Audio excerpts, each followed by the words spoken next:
Ini saya akan menjelaskan tentang prepositions. Prepositions ialah merupakan kata depan. Ada 3 kata depan yang umum digunakan dalam bahasa Inggris, yaitu in, on, dan at. Nah, prepositions ini ada 2, yaitu prepositions of place dan preposition of time. Saya akan menjelaskan prepositions of place atau kata depan tempat. Kata depan tempat membantu menjelaskan letak sesuatu dalam ruang. Contohnya yaitu at.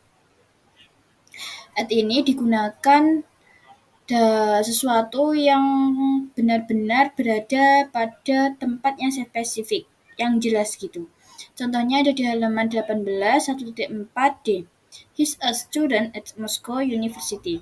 Artinya dia seorang mahasiswa di Universitas Moskow. Nah, di sini mahasiswanya jelas yaitu di at Moscow University, jelas di Moscow University. Yang kedua yaitu in. In ini digunakan pada sesuatu yang berada di ruangan tertutup. Contohnya ada di halaman 55 nomor 4 kalimat terakhir, yaitu valuable books in libraries and bookstores mean nothing if they are not read.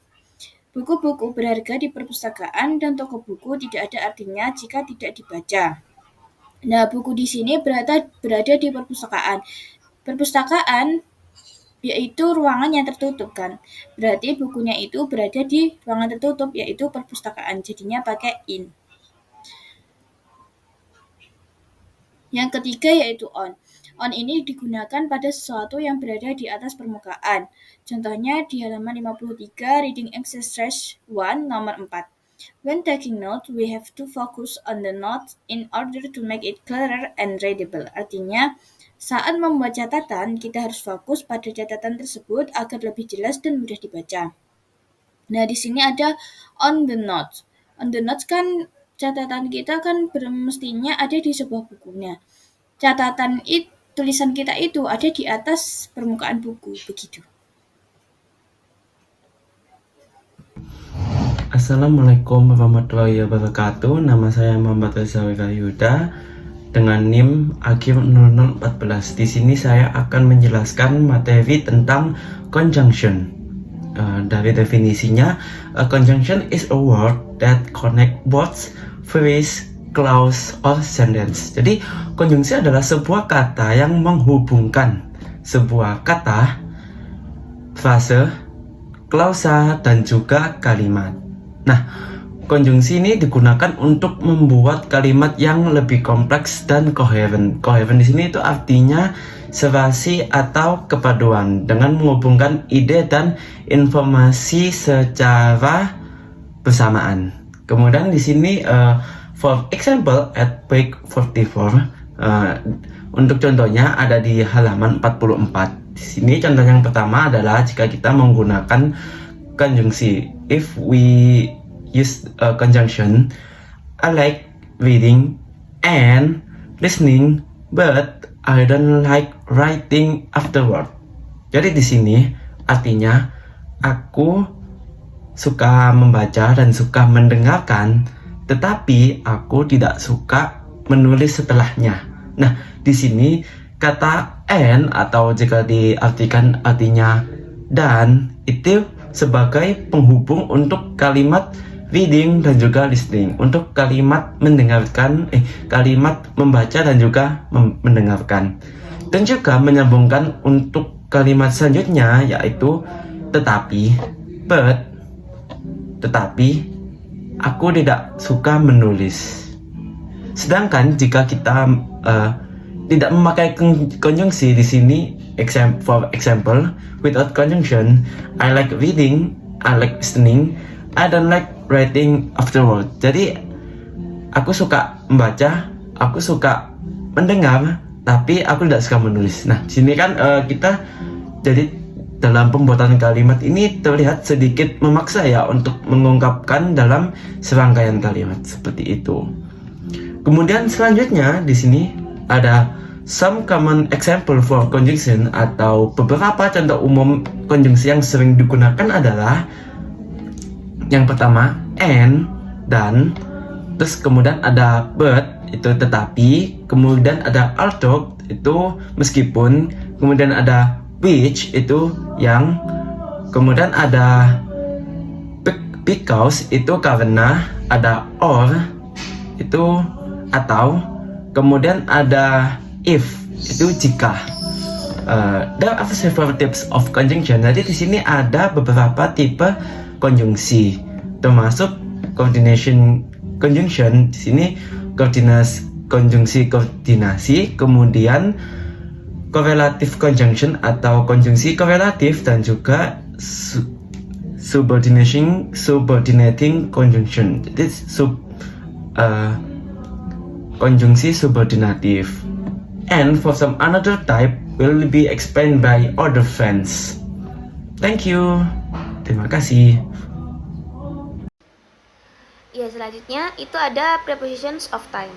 Jadi prepositions of time ini yaitu kata depan yang digunakan untuk menunjukkan suatu suatu hubungan antara kata benda dengan suatu waktu dalam suatu kalimat gitu kan. Ya, preposisi waktu ini digunakan untuk menunjukkan kapan suatu terjadi. Preposisi waktu yang paling umum itu ada 3, in, on, dan at.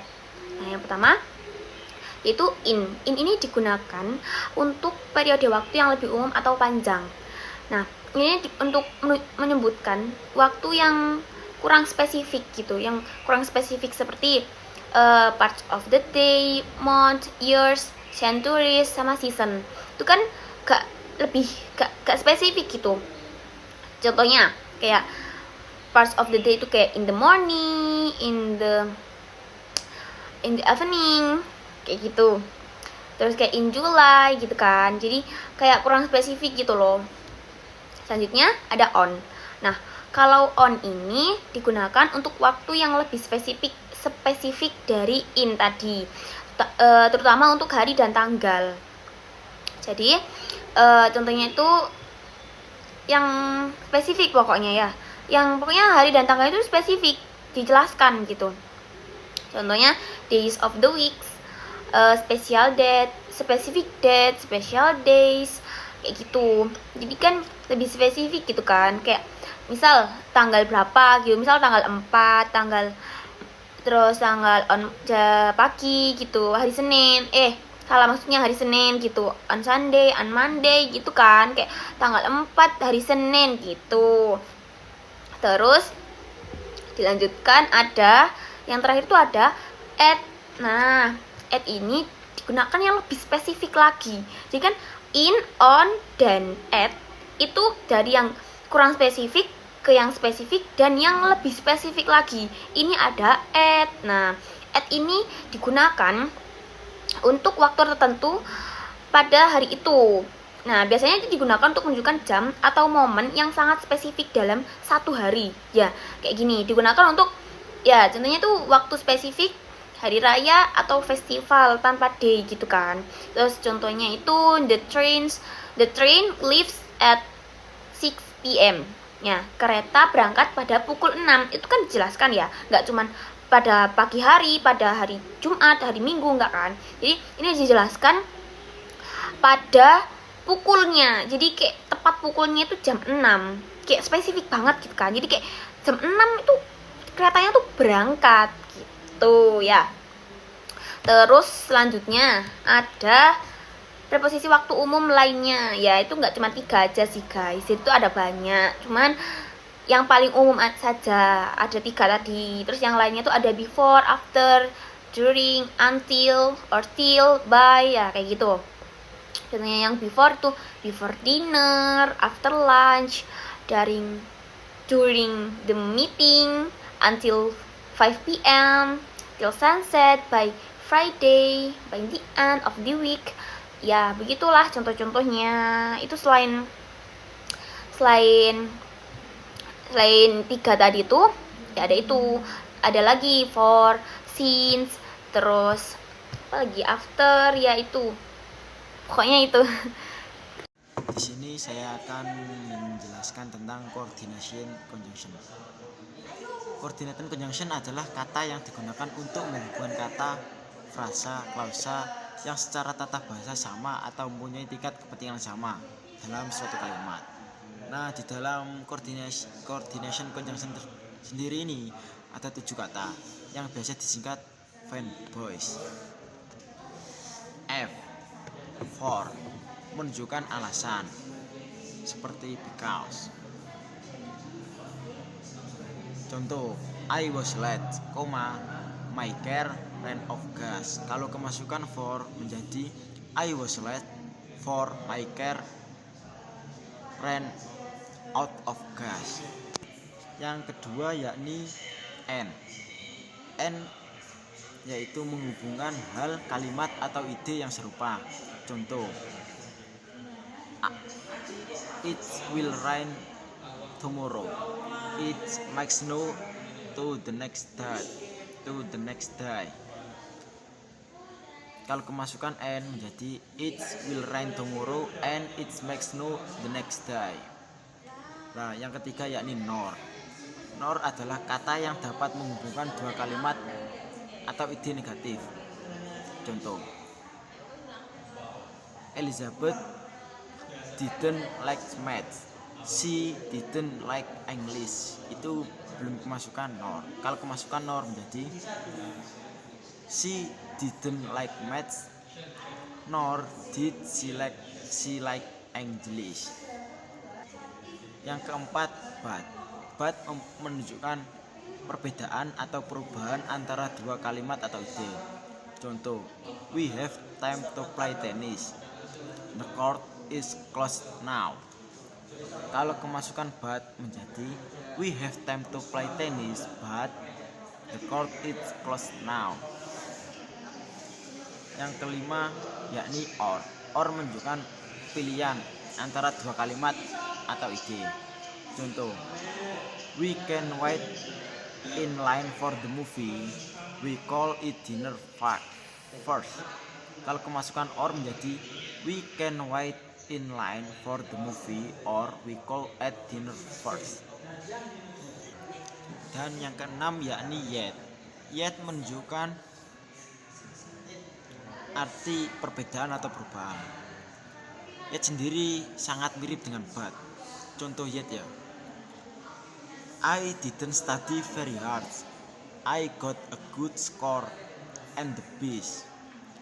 Itu kalau belum kemasukan yet. Kalau sudah kemasukan yet menjadi I didn't study very hard, yet I got a good score on the test.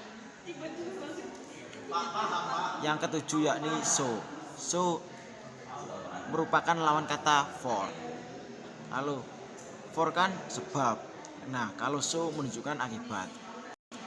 Contoh, he was really hungry after school. He ate a lot of snacks. Itu belum kemasukan so. Kalau sudah kemasukan so menjadi he was really hungry after school, so he ate a lot of snacks. Sekian, terima kasih.